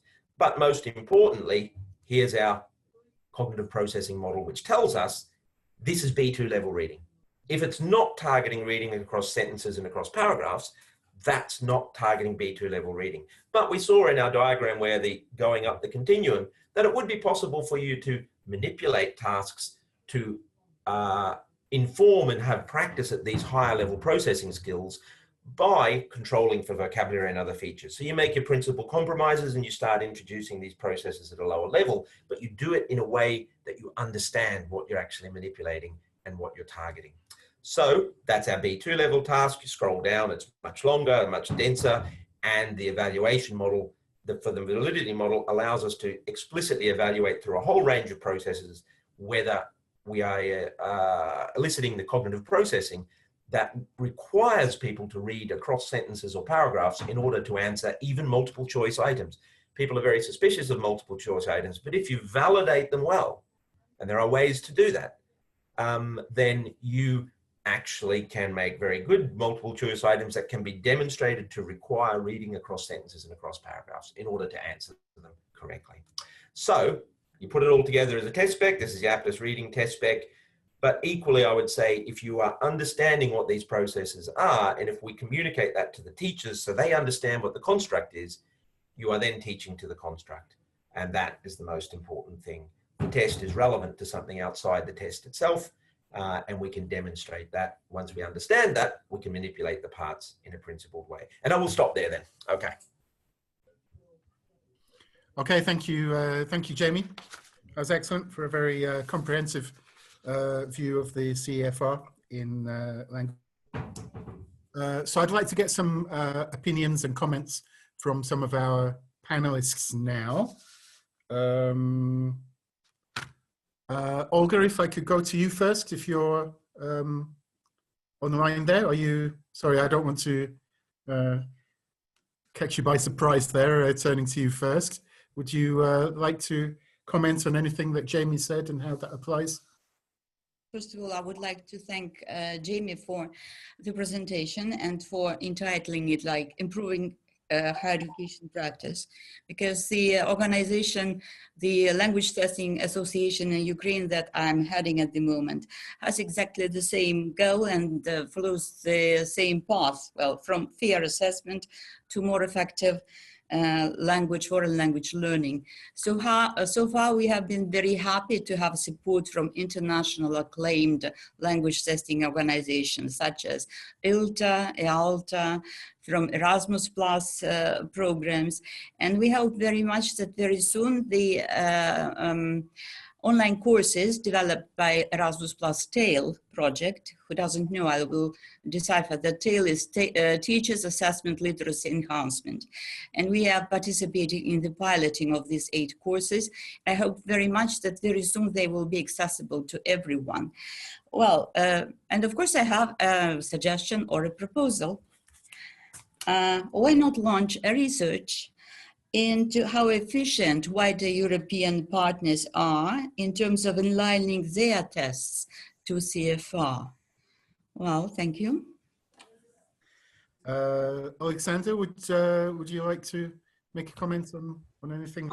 Thank you for a wonderful presentation. I believe that I want to add only one thing, that now we know for sure that a common European framework and reference is a very useful tool which we can use, and we have to adapt it, not to adopt, and we have to adjust it to the needs of our students. Because we have target vocabulary, we have specific grammar structures, and we have to adapt the test to the needs of our particular students. That's what I want to say. Okay, yep. Thank you. Okay, so Saida and Erkin, are you there? Do you have anything that you'd like to? Yeah, I think a very good suggestion was given by Irina from British Council Ukraine, and I think that's really good suggestion, and we support this suggestion. And if there would be a research project on how successful we are in aligning the CFR, our tests, aligning our tests to CFR, that would be really good. And earlier, Dr. Denley mentioned, also Alexander also mentioned this now about adapting, not adopting, is really interesting. And when we were aligning the teaching and learning standards in Uzbekistan, we were also thinking about this, not just to take as it is, but align all the standards to the context of Uzbekistan. And I think that is really important. Okay, thank you. Okay. Saida, would you like to add anything to that? Yeah.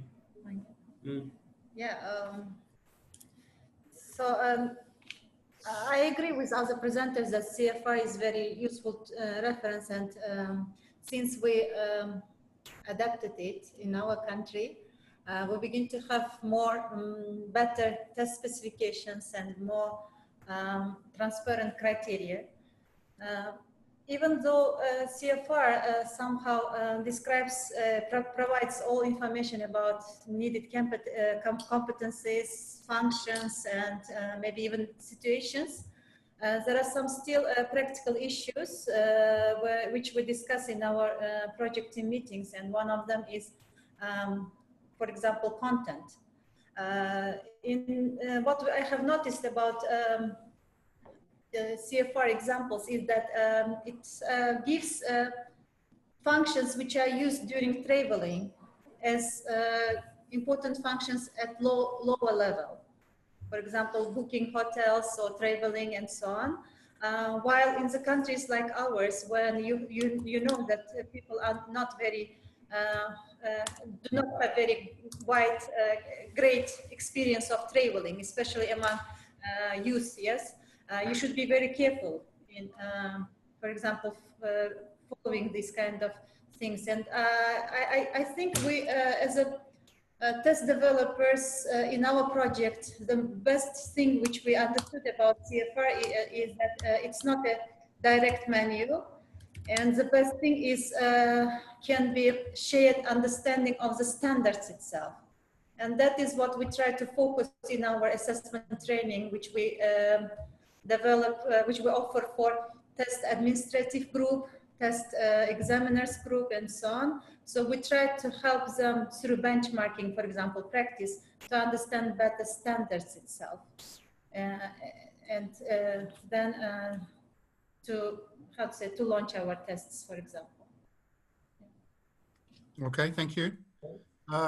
Jamie, have you anything to add to that about the... Yeah, I can't seem to turn my video on, by the way. It's telling me you're blocking me, Richard. You're not letting me show my video. I'm not blocking you, really. The host has blocked it, so me. I don't know who there is. Okay, well, you probably don't need to see me anyway. Yeah, a couple of quick points, I think, that I think relevant and draw some of these strands together. I'd like to go back to a question that Olga asked earlier about classroom assessments and how we bring to bear the expert testing community to help validate classroom tests. And my answer, or one answer, I think there are many different ways to do that, of course, but one of the answers I would have is, rather than bringing outside experts to bear, we bring the teachers, we make the teachers experts, essentially. So the higher, and what you're doing there with assessment literacy, the more assessment literacy we can produce in the classroom, then teachers have the power, the means by which to demonstrate themselves to themselves whether their assessments are working properly, but also to demonstrate that to the outside world. Now, I know teachers in every country are usually overworked, and it's very difficult to build in research as a part of your agenda. But I think this is also part of our assessment literacy awareness raising. We need to campaign to the higher level stakeholders in terms of authority figures who make the decisions, ministries of education at the national level, to get an understanding that assessment needs to be built into the school system. So there needs to be not only a recognition that teachers need this expertise, and it has to be taught at the university level, that should be a part of the qualification framework for becoming a teacher, and that beyond that, there needs to be an understanding that a certain amount of time and resource is required to validate tests and to do that with classroom assessments as well. And that means then people have a certain amount of resource and time to focus on that. And I think the way to demonstrate that and get that evidence out there is very much, for example, what has happened in the Ukraine, and to develop a national testing association whereby you share that expertise. You can share, and by doing that, it's a supportive environment. You can learn from each other, but it's also a demanding environment, because once you've got a national association with conferences, they are going to be demanding to see the evidence that these assessments work in practice. And you'll have a venue whereby if people explicitly don't present that evidence, there will be legitimate questions raised about whether the assessment is fit for purpose. You asked about in the wider European context across Europe, and I think this is where EALTA, the European Association of Language Testing and Assessment, has played a key role in raising professionalism at the European level, but also providing a venue for these assessments and researchers to demonstrate how their tests are aligned to the CFR. So it's a very good venue to dig into resources to find out what happens in other people's contexts. And it's not a matter of no one's doing this perfectly. I think we all learn from each other. That's really important. So the more we can learn from the great work that you're all doing in your context, and that information can be shared, it's equally relevant to all the people working across Europe and in other countries to their research agenda as well. That's all. Okay, thanks, Jamie. Okay, I'm going to open this up to questions now. We've got about 15 minutes left for questions. So I'll just field a few questions that are coming over the chat function at the moment. If anybody would like to volunteer to answer them, if things come to mind. Okay, one question we've had is, how can we make tests more motivating? I guess that means more motivating for students and candidates to do them. Any thoughts? Any thoughts on that? How can we make tests more motivating for students? It's very... perhaps yeah. I'll start.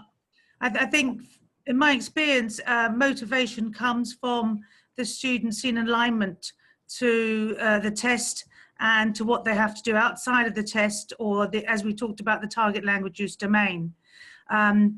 if we are obviously students who are leaving universities going into employment, for example, engineering students, they may have to write executive summaries, they may have to answer emails, they may have to answer phone calls in English, assumably from a certain level of proficiency. If the tests themselves are aligned to what they have to do outside, then I think that makes it a lot more motivating and it increases their interests. That would be, for me, the number one aspect for motivation. Other than that, it's obviously it's a tricky question, obviously. I think I could give a good example of that too, actually. Something that it's all about information and transparency, I think, in this idea of teaching to the construct and having people understand it. In Japan, when I worked in Japan, we developed a test for university entrance, TEEP, the test of English for academic purposes. It was meant and intended to have positive impact, because in Japan, the entrance tests are very, very varied in terms of their quality, and they've been cited for many, many years as a strong impediment to improving language teaching, because people do study for the test and the tests aren't built on a principled basis or a explicit construct. So you do get that negative washback. One of the things we decided to do, one of the aspects of the test system, we get back to Barry's model, and if you have a model, you can start to manipulate different parts. It's not just about the content and being relevant. That's very important, I think, Vicky. I agree with you. Kids see that. People see the importance of it. But what we also did was we made an explicit decision in the context of Japan, I'm sure in many countries, entrance exams are given as pass-fail. No other information. You pass or you fail. You don't get any idea about how well you did or how badly you did. So in designing the test around the CFR, we decided to explicitly provide feedback from A1, A2, B1 to B2 level. Now, the university required B1 for entrance purposes. Other universities may require B2 for entrance purposes. But even if students are failing to get to that threshold, they would still be getting useful information about, I'm at A2 level. What does that mean? I go to my description of reading and those sorts of things, and I understand what I need to do, start manipulating to get into that paragraph level reading, et cetera, and that is motivating because it gives you, it's not just a pass-fail decision. So looking at all the aspects of the model and saying, oh yes, the scoring system, that's really important. How do we give feedback to the students, and how is that going to motivate them? And I think that's an important part as well. Okay. Any of our other panelists like to comment on motivation in language testing? You think it's important at all? You think we should care about motivation? Yeah, Irina, you're on. Well, it is Olga here. Okay, Olga's there, sorry. I'm back, right? Well, I would like to add some words about the connections between, the close ties between test transparency, motivation, presenting the tests very important for the real life context, expressing or relating to the target language use, which is very, very important for today's student. Besides that, I would also like to mention such thing as washback. The washback should be positive. Working with my students in the classroom, I feel that if they are fairly assessed, it's just they are rocketed to success in language learning. And one more very interesting thing that I also observed in my classroom is that when the students themselves participate in developing criteria for assessing their works, particularly in writing or in speaking, they are well aware of how many points they will get for each this or that and that. Well, you know what? They are very rigorous raters when I involve them into rating. Now they come into my profession from inside, and they feel how difficult and how responsible it is for a teacher to measure their achievements. So I would say that this aspect could also make testing very motivating. Thank you. Okay, thank you. Now, a related question we've had to this actually is how important is it to use authentic materials, especially for low-level students? So the importance of authenticity in tests. Who would like to take that on? Yeah, I'd like to comment about that, because it's one of those principled compromises that you can make when you're designing your test. You'll notice from the specs that I shared, and our test specifications are all publicly available. If you go to some of the website that Richard showed you at the very beginning, our research section, you can find the APTIS technical manual, and very detailed test specifications have been made public for every test task across all the skills. And we think that's very important for transparency. And I think one of the decisions that you need to make there is, do you adapt a task or input to make it level appropriate, or do you adapt what you get people to do with that text, and you give them authentic text from the real world, but for example at A1 you simply do realistic things with that text. It may be extracting information from menus and signs, etc., etc. I think what we need to be aware of is how the parts of the system interact. So you make a decision. In the case of the APTIS, what we have done is manipulated the texts at a lower level to be at a particular vocabulary level. And we do that so that we can control for something that we feel is relevant for that particular level, appropriate. We try to still make it look relevant to the outside world, but we want to adapt the text, bring those features down so we know we're eliciting the right reading ability, and we can say, yes, if you do this, this is A1 level ability. You've demonstrated A1 level ability. So we make that principal compromise, but I think you can do it in both directions. Like I showed with the model, when we pulled the higher level processing down by adapting the input text, you can also do it the other way around. You can have more complex texts and do simpler things with them. So it's your decision, and really you need to think about what's most appropriate for your particular situation. Okay, thanks. Anybody else like to comment on that? Authenticity in language testing? Okay, I'll move on. I'll find another question for us. Okay, okay, this is quite a good one. How important is accuracy in speaking exams? So when you're doing speaking, Vicky, maybe if you any thoughts on this? So in speaking exams, how much? Yeah, accuracy is important. That's clear, obviously. But again, look at it holistically. What is it we are trying to? What are the constructs? What are the skills? If we're assessing speaking ability per se, then obviously accuracy is just one element that we wish to obviously score or reflect upon.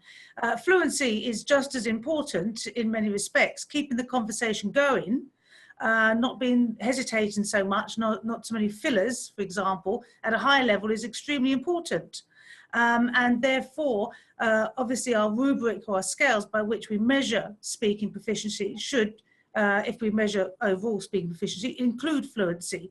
There are other aspects of speaking, perhaps interactional competence, the way we turn take, the way we perhaps are able to hold the floor, or we respond to other people's comments to make sure that they realize that we're interested or alert, for example. So we have to, again, go back to our construct. What is it that we are trying to target? And accuracy, yes, is important, but in overall communicative competence, it is just one area that we need to focus on, in my opinion. And the rubric should reflect that and have obviously other criteria by which we assess the proficiency of our students, their performance in speaking. Okay, thanks, thanks, Vicky. Anybody else like to come in on that one? Me again. I think it always comes down to, once again, we talk about that balance of features. There's no one size fits all. So we can't really say speaking tests because, as Vicky said, there's a whole range of things you can measure. And then the question you have is, should you or do you need to? Because we know, for example, fluency and accuracy often work in sort of conflict with each other, really. They can pull you in two different directions. And so we might say, for our particular test, what are we focusing on? Are we focusing on interactional competence? What's the purpose of the test? And there may be times that we want to target accuracy only. And then there may be times in the classroom where we want to focus on fluency and develop that and say, we're not even going to talk about the accuracy. As long as we understood each other, we're just going to keep going, because that's what happens in the real world. But it would be a principled decision, and you'd make a choice about the balance depending on what you want to do. And it gets back to what Vicky talked right about at the beginning and Barry emphasized too. It's the decisions you make about the test. So what decisions do you need to make? What are you using the test for? And then you can think about the optimal balance of what you should be evaluating or scoring. Okay, thank you. Anybody else like to comment on that? I can just Okay, add. sorry. I agree that it depends on the purpose, of course. In our case, with a preset exit test, when our target group is future English teachers, we think that accuracy is very important also. Especially here, we also pay attention in speaking tests, we also pay attention on pronunciation, because they're as a future English teachers with different language background. Probably this is something we should pay attention. But here I just would like to highlight that it is important when task test developers and teachers or curriculum developers work together, because you should be sure that in classroom practice of speaking tests, when they have speaking assessment in their regular assessment tasks, they also focus on accuracy. So it can't be, in our case, it can't be that in exit tests, suddenly we require them accuracy, but to be accurate in their speech, while in practice during 4 years, that was not very highly prioritized maybe. And the same is about authenticity. So we, as test developers, should be sure that in classrooms, the teachers are using authentic texts and tasks. You can't suddenly put this in the test, because you have very strong experts or team of test developers, including maybe some foreign specialists, and you develop wonderful tests with authentic materials, but you are not sure that in different parts of the country, teachers are really using these authentic texts and tasks. That is also very important, probably. I just want to mention that this collaboration of test developers, curriculum developers, and teachers is very important here. Thank you. No, thank you, Saida. Yeah, that is a good point. Okay, we've just got a couple of minutes left, so only time for 1 or 2 more questions. I'm afraid we won't be able to get through all the questions that are being asked. So one thing that's come up just a few times is related to classroom-based assessment. I think we've got a lot of teachers, participants involved in teaching on the line today. So I think we need to really mention that. Are there any, how can classroom teachers assess progress in their classes, like throughout the year? Anybody have any ideas? Olga, would you like to say something? Please unmute yourself. So, sorry, technically crippled as ever. Well, but I'm really engaged in classroom-based assessment, and I'm a kind of even a teacher trainer for training the teachers who will train further to assess. Well, and of course, all these needs are very, very well known to me, particularly that we have just conveyed a survey, conducted a survey on how the situation with language testing practices in classroom-based assessment at university level has changed over 2 years since UALTA started its activities. Well, you know, the results are very, very positive, and I like them very much. Just let me tell you something, that people said that over 80% of the respondents, UALTA members, were very grateful for participating in the UALTA events conducted by the European and world, or just say international experts, although they were similarly grateful to the local experts trying to, well, share their expertise with them. How have practices changed over that time? Well, you know, the UALTA trained teachers have started to pay more attention to developing test specification within their context, within their institutional context. They started to pay more attention to test transparency. So, and they started to pay more attention to fair scoring. They started to work more in teams.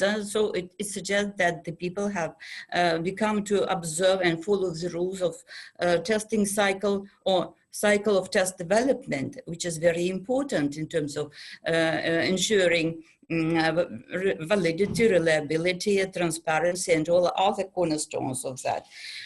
Our teachers have also started to pilot the test tasks that they prepare. Of course, it's led to increased time consumption and effort consumption.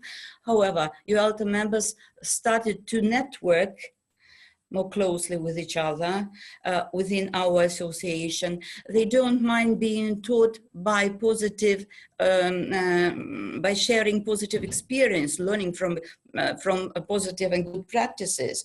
Well, at this very time, people would like to introduce the National School of Language Testing for language testing and assessment. And they unanimously vote for introducing in-service teacher training courses on language testing and assessment, be they short-term or online. Well, online should become definitely more accessible than they are now. We unanimously consider that we should introduce modules or courses on language testing and assessment. It is interesting to note that UALTA members who have become a little bit more test-wise than non-UALTA members, they consider that such courses should be compulsory. Whereas non-UALTA members think that, okay, let them be optional, we don't mind. Although non-UALTA members, more unanimously, the percentage of such respondents is much higher, saying that, yes, we do experience lack of training in language testing and assessment. There are some more very interesting things that I would like to point out if I do still have time. We're kind of running out of time at the moment. Yeah. So okay, thank you very much. I think you made a good point there, is that basically people need access to opportunities to learning and development, continuous professional development as well. Anybody have any last on that, on professional associations, opportunities for development in terms of implementing better assessment in the classroom? Vicky or Jamie, would you? Any last comments on that? Just a very quick one. I was at a conference, I think 2 weeks ago in Vietnam on classroom-based assessment, and I was with the Ministry of Education, and the audience were quite hostile and kept demanding when the Ministry of Education was going to train them in classroom-based assessment. And my comment was, yes, obviously we certainly need classroom-based assessment training, that's very clear. But I think we also have to take responsibility for our own learning. I think teachers as a whole can join together within their own school, between schools. They can reflect on how they assess in the classroom. They can share their assessment practices. They can ask other teachers to come in and score the assessments that they do to see if there's consistency in the scoring. And I think it's very important that the teachers themselves, from the bottom up, if you wish, start addressing their lack of knowledge on classroom-based assessment and join together, perhaps not waiting for these training courses, which are very, very, very few, far between. So that was my advice to the audience, and it's the same advice here. Rather than waiting for training courses, I think we need, as teachers, to take the leadership role, join together, team up, and devise our own training program. And assessment is teamwork, right? We should share our assessment practices and discuss, and therefore we can learn. I think that's an important point.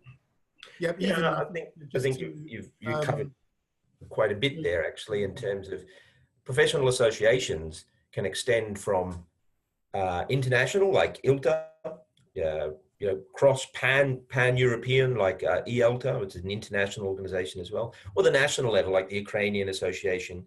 We've recently set one up in the UK too, and they provide great opportunities for training as well. For example, there are usually workshops held at them. They cover training events, but they're also a lobbying potential. You could lobby for more training courses at the higher institution, higher education level. But professional associations can go right down to what Vicky was talking about. It can be cross-classroom. You can have your own school study group, and that provides the opportunity to do things like videotaping student performances and doing standard setting in your own school. A lot of the large-scale testing practices that we have for quality assurance can be modified, adapted, and put into practice at the school level. You can build standardized exemplars and use those to train across the school that everyone's rating to the same level and having a common understanding of the proficiency level that's being targeted. These are things that can be done at a local level as well. So I think that, yeah, collaboration is essential. Yeah, I think if even if people team up with other class teachers, other people in their department, if you read each other's assessments, proofread them, develop tests together, these are all things that can be done as initial steps in collaboration, as I think our friends have said. Okay, well, I'm going to have to stop us there. We've run out of time. We've actually gone over time by about 5 minutes. So I would just like to take this opportunity to thank everybody who has participated today, to all our panelists, to Saida, to Erkin, Alexander and Olga. Thank you very much for your contributions. To Vicky, to Jamie, thank you for some very enlightening talks. I hope we will have the chance to do further follow-up sessions perhaps, or follow-up activities sometime in the near future. Until then, I'd just like to say thank you to everyone for attending, and we'll see you next time. Yes, thank you.